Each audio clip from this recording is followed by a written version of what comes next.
I was already halfway through unpacking his suitcase when it happened, moving on autopilot the way I always did after his trips.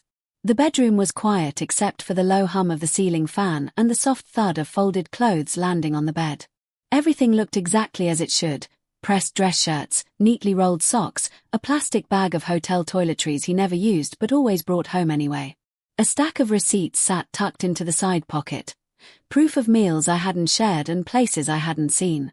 His cologne lingered faintly on the fabric, familiar and comforting in a way that made me feel stupid later. I remember thinking how normal it all was. How ordinary. Then my fingers brushed against something smooth and cool, nothing like cotton or wool. I paused, confused, before pulling it free. Silk slid over my skin, pooling in my hands like water. It was a nightgown, black, delicate, trimmed with lace so fine it looked almost intentional, almost chosen. Not mine. Not my size. Not anything I had ever worn or would have bought. For a moment, my brain refused to cooperate.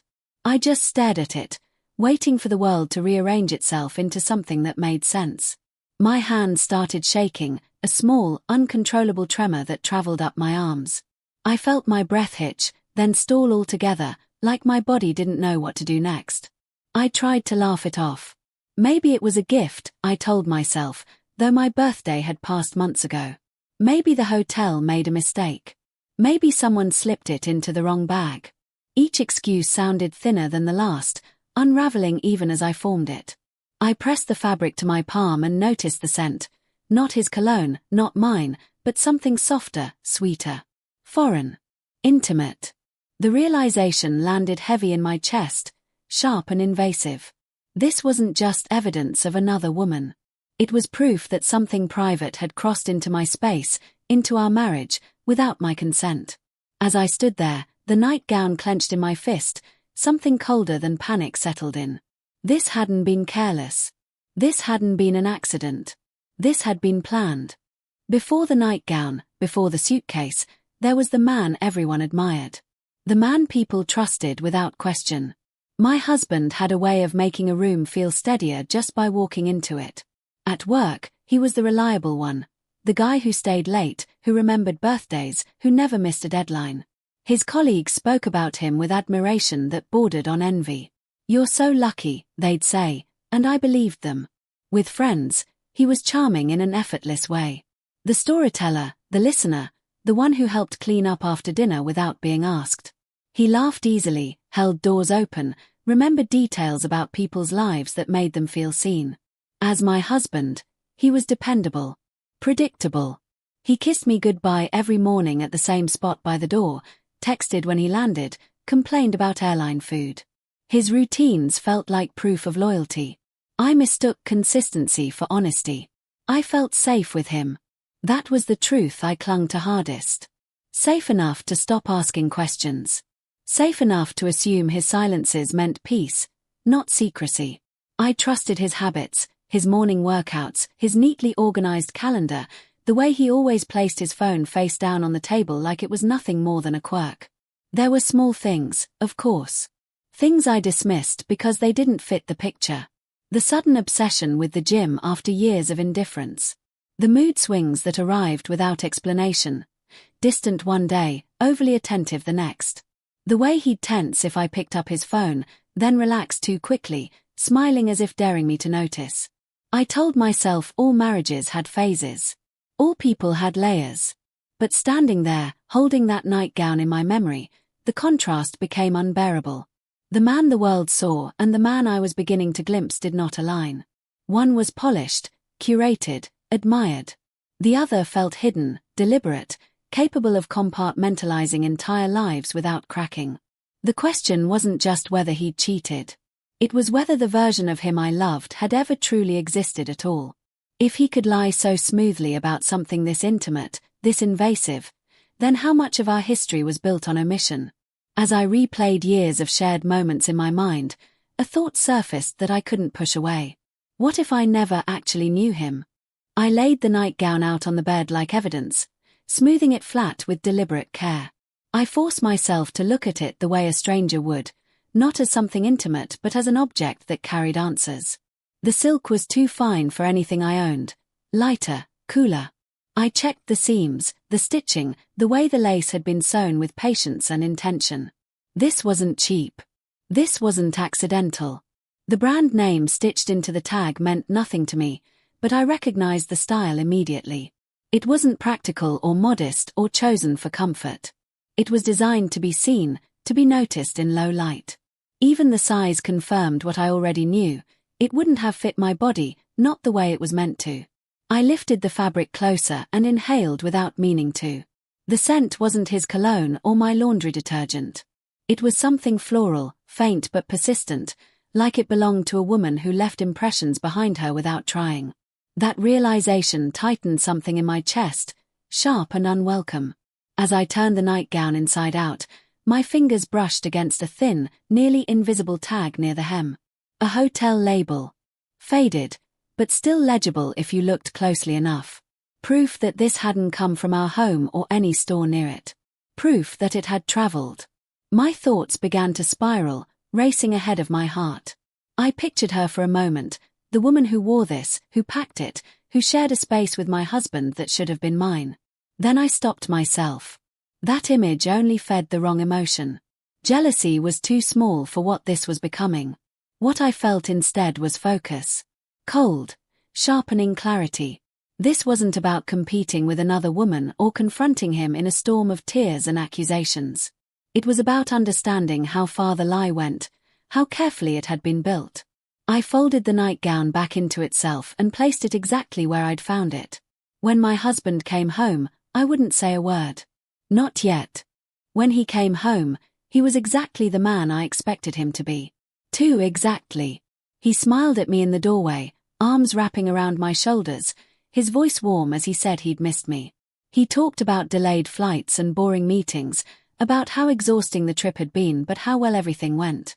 Perfect, he said, dropping the word casually, like punctuation. I watched him while he spoke, studying the familiar angles of his face, the ease of his movements. Nothing about him suggested guilt or fear. If anything, he seemed lighter, relaxed in a way that made my skin prickle. I wondered how long he'd practiced this version of himself. Dinner felt like a performance staged just for me. Plates clinked, wine was poured, and we sat across from each other like we always did. He asked about my day, laughed at the right moments, reached for my hand as if out of habit. Every word carried weight now. Every smile felt measured, as though he was hitting his marks. I nodded, answered, played my part. The tension stayed locked inside my chest, invisible and suffocating. Afterward, while he showered, I moved quietly through the bedroom. I took the nightgown from where I'd hidden it and folded it back into his suitcase, placing it beneath the shirts exactly as it had been before. My hands were steady this time. This wasn't denial anymore. It was a test. When he emerged, towel slung low around his waist, he rummaged through the suitcase without hesitation, pulling out clothes, tossing them into the laundry basket. He didn't pause. Didn't flinch. Didn't notice anything out of place.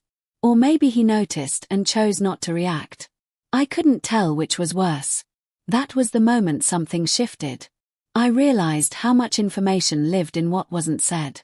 His comfort relied on my silence. As long as I didn't speak, he assumed control. But silence worked both ways. I smiled back at him that night, climbed into bed beside him, let his arm rest across my waist. Inside, I was no longer unraveling. I was observing, watching the cracks form beneath the surface of his perfect routine. I understood then that reacting would only serve him. So I didn't. I chose to watch. Once I decided to stay silent, everything sharpened. I didn't rush. I didn't cry into pillows or rehearse confrontations in the mirror. I waited. And when the house was quiet, when his routines lulled him into carelessness, I began to look. It started small. Innocent enough to pass as curiosity if anyone ever asked. I checked the shared email account we used for bills and subscriptions, scrolling past advertisements and receipts until patterns began to form. Hotel confirmations arrived with predictable regularity, always framed as work-related, always booked well in advance. I pulled up his calendar next, noting how often client meetings clustered around the same weeks, The same vague descriptions repeating like placeholders. Then I compared them. Dates, cities, timing. A chill settled in when I saw it. Those trips weren't random. They all pointed to the same city, hundreds of miles away, a place he claimed was essential to his career. The consistency felt deliberate, engineered. I moved on to phone bills, careful not to open anything that would leave a trace. There were numbers he called frequently, always late at night, always just long enough to matter. None were saved under names I recognized. I didn't call them. I didn't need to. I was done reacting emotionally. I wanted proof. Social media did the rest of the work for me. It always does. I searched by location, by tags, by restaurants he'd mentioned in passing. It didn't take long to find her. A woman with an open smile and a public profile, posting photos from hotels and coffee shops that matched his timelines almost perfectly. The overlap was impossible to ignore. Same weekends. Same cities. Sometimes even the same vague captions about work trips and needing a break. I felt the urge to hate her rise up, hot and familiar, but I pushed it down. Hatred was noisy. It distracted from the real picture. Instead, I became careful, almost clinical. I took screenshots. I cross-checked dates. I matched backgrounds and lighting and reflections in windows. This wasn't coincidence. It was coordination. What hurt most was the precision. This wasn't a messy affair or a lapse in judgment. It was a second life, managed with the same attention he gave his career and our marriage. He wasn't reckless. He was thorough. The final confirmation came quietly. A photo she posted in a hotel room, mirror slightly angled, silk fabric visible on the edge of the bed. Black. Lace-trimmed. Familiar in a way that made my stomach turn. The nightgown wasn't a symbol anymore. It belonged to her. Once I had a name and a face, the rest of his other life came into focus with unsettling ease. I stopped guessing and started reconstructing. The trips, the calls, the gaps in his stories, all of it aligned too neatly to ignore. This wasn't an affair squeezed into stolen hours. It was a parallel existence, running alongside our marriage, carefully timed and meticulously maintained. The woman wasn't hidden in the shadows. She was woven into his schedule. He spent entire weekends with her, not rushed nights or guilty afternoons. They traveled together, stayed in the same hotels, ate at the same restaurants he later described to me in passing. I realized with a hollow ache that some of the stories he told at our dinner table had been lived with her first, rehearsed before they ever reached me. What disturbed me most wasn't just the deception, it was the symmetry. He sold us the same version of himself. The dependable professional. The attentive partner. The man overwhelmed by responsibility but grateful for understanding. He used the same language, the same excuses, the same carefully crafted vulnerability. Watching it unfold, I understood that I wasn't competing with her. We were both props in a narrative he controlled. There is a particular kind of man who curates perfection the way others curate art. Every detail intentional. Every flaw concealed. To the outside world, he is admirable, steady, safe.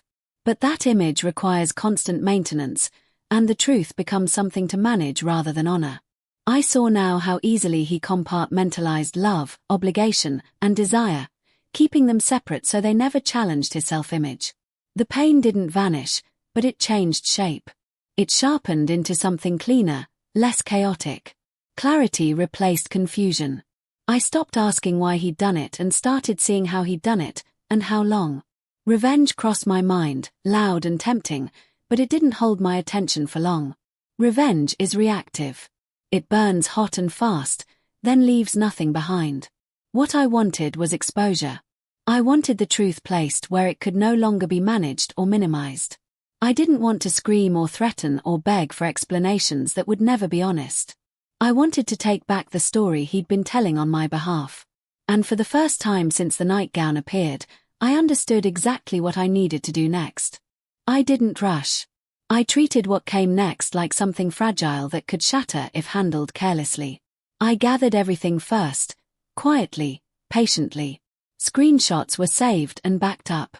Hotel confirmations were downloaded, dated, labeled. Receipts lined up with calendar entries, phone records with travel days. I built a timeline so precise it felt like I was documenting someone else's life, not the man I slept beside every night. Each piece of evidence steadied me. This wasn't suspicion anymore. It was structure. Proof has weight. Proof doesn't disappear when someone denies it. When I finally reached out to her, I did it anonymously. No name. No accusation. Just facts presented cleanly, almost gently. Dates. Cities. A question she couldn't ignore. My finger hovered over the screen longer than I expected before I hit send. Once it was out there, I couldn't pull it back. The waiting was the hardest part. Hours stretched into something elastic and unbearable. Every notification made my heart jump. Every minute without a response fed the fear creeping at the edges of my resolve. If she dismissed it, warned him, or blocked me, everything could collapse. He'd know. He'd lie faster. He'd tighten his grip on the story before I ever had a chance to speak. I imagined the fallout in sharp flashes, him confronting me, twisting the truth, convincing everyone I was paranoid or cruel. I had everything to lose: my marriage, my stability, the version of my life I'd built around him. Silence had protected me so far, but this step meant crossing a line I couldn't uncross. Still, I didn't regret it. I was tired of being the only one living in reality. Tired of carrying knowledge that made me invisible inside my own life. Whatever happened next, I refused to disappear quietly for his comfort. When the response finally came, it was brief. Cautious. But it wasn't denial. She asked how I knew. She asked if we could talk. Then, after a pause long enough to make my hands sweat, she suggested meeting in person. I stared at the message, pulse steady for the first time in days. The story was no longer his alone. We met in a quiet cafe halfway between our lives, neutral ground neither of us could claim. She arrived first, sitting stiffly at a corner table, eyes scanning the room like she expected a trap. When I approached, her expression hardened, suspicion written plainly across her face. I understood it. I would have worn the same look. We exchanged names carefully, like they might bruise if handled too roughly. The air between us was tight, filled with things neither of us wanted to say out loud. She crossed her arms, asked why I was really there. I answered with dates, places, details only one other person could have given me. Her posture shifted, certainty giving way to unease. Still, it wasn't enough. Not yet. I reached into my bag and placed the nightgown on the table, folded small, almost harmless looking.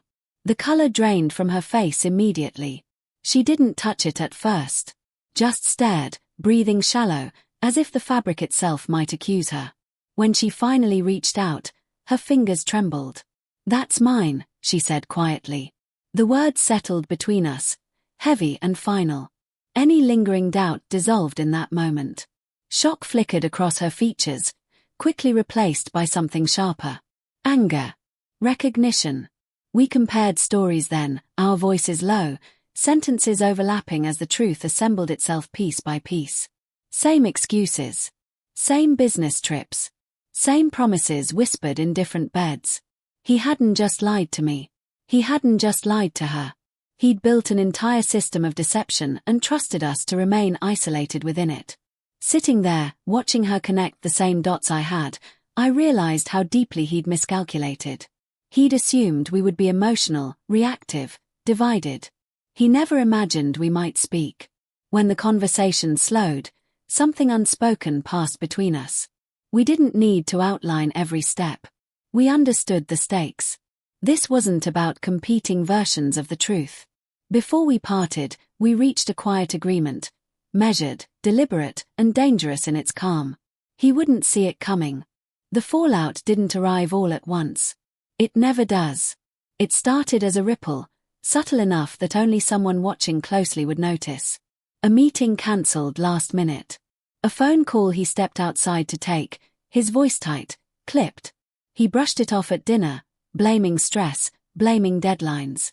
I nodded, calm, already aware of the cracks forming beneath his feet. Then the truth surfaced where he least expected it, his workplace. Not as gossip or rumor, but as documentation. Timelines, receipts, confirmations that couldn't be explained away with charm or confidence. The same professionalism he'd relied on to build his reputation now worked against him. There was no room to spin facts that spoke so clearly. His carefully curated image began to erode. Colleagues who once praised him grew distant, conversations abruptly ending when he entered the room. Friends stopped inviting us out. Text messages went unanswered. I heard whispers secondhand, fragments of concern and speculation that followed him like a shadow. Perfection, I learned, is fragile. Once questioned, it collapses quickly. He felt it before he understood it. I could see it in the way his smile faltered, how his shoulders stayed tense even at home. He watched his phone more closely now, jumped at notifications, slept restlessly beside me. He knew something was happening. He just didn't know how much of his world was already gone. I stayed quiet. I didn't interfere or explain. I observed, detached, as the life he'd so carefully managed slipped out of his control. There was no satisfaction in it, only inevitability. The night he finally confronted me, his composure was gone. He stood in the doorway, eyes wide, voice unsteady, asking what was happening, asking if I knew anything. For the first time, he looked afraid. I didn't raise my voice when he confronted me. I didn't need to. He stood there, unraveling in front of me, demanding answers with a desperation I had never seen in him before. I let the silence stretch just long enough to make him uncomfortable, to remind him what it felt like to wait. Then I told him the truth. I told him I'd found the nightgown weeks ago. That I'd known where it came from. That I'd followed the trails he thought were invisible. With every sentence, his face changed, confusion giving way to panic, panic slipping into disbelief. He shook his head, interrupted me, tried to laugh it off like a misunderstanding. Then he tried denial. Then anger. He cycled through them all, grasping for something that might still work. Nothing did. I didn't argue when he accused me of spying. I didn't defend myself when he called it unfair, when he insisted there were explanations I hadn't heard. I wasn't interested in hearing them anymore. His words felt distant, irrelevant, like background noise from a room I'd already left. For the first time in our marriage, I held all the power, and I felt no urge to use it cruelly. Power, I realized, didn't require performance. It existed in my refusal to engage, in my calm, in my certainty. When he finally fell silent, staring at me like he was seeing a stranger, I understood something essential had already ended. I had walked away emotionally long before this moment. The confrontation was only a formality. I didn't tell him what would happen next. I didn't threaten him or promise consequences. I simply told him I was done and meant it. As I turned away, I felt lighter than I had in months. This wasn't revenge. It wasn't punishment. It was me choosing myself. The aftermath was quieter than I expected, but heavier. Divorce paperwork replaced casual conversations.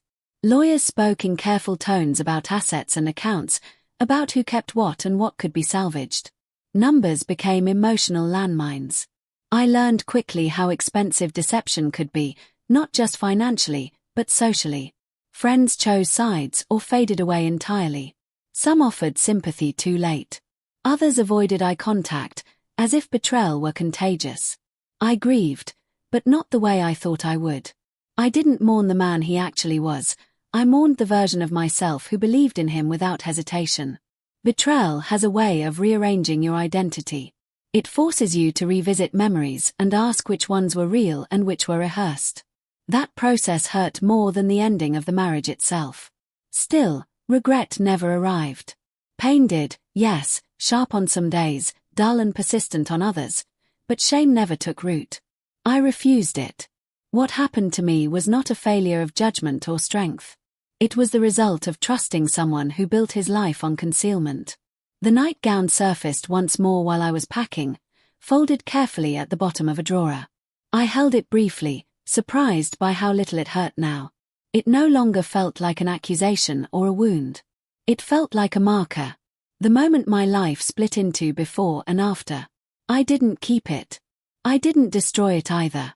I let it go, the same way I let him go, without ceremony, without bitterness. What remained was quieter, steadier. A life rebuilt on truth, however imperfect. And that was enough. If you're reading this, maybe you've stood where I once did, holding a truth that felt too heavy to name, wondering whether silence was safer than certainty. I want you to know something I learned too late and just in time. Your intuition is rarely wrong. Mine whispered for years before it ever screamed. I felt it in the pauses, in the explanations that arrived too smoothly, in the way I learned to doubt myself before I ever doubted him. Losing that marriage didn't break me. It stripped me down. There's a difference. When everything fell apart, I discovered how much of my voice I had muted to keep the peace. How often I had chosen comfort over clarity. Betrayal didn't steal my future, it forced me to claim it. I am not bitter. Bitterness would mean I'm still living in reaction to what he did. I survived something that could have hollowed me out, and I walked away intact. Changed. Yes. More cautious. More discerning. But also stronger in ways I never had to be before. Autonomy isn't loud. It doesn't always announce itself with dramatic gestures or public victories. Sometimes it looks like walking away without explanation. Sometimes it's choosing not to engage in someone else's chaos. Sometimes it's trusting yourself even when the cost is high. The woman I became after the truth is not smaller for what she lost. She is clearer. She knows that love without honesty is not love at all, and that peace built on denial is temporary. I don't measure my life by what ended anymore, but by what finally began when I stopped accepting less than the truth. What he destroyed was the illusion. What I gained was freedom.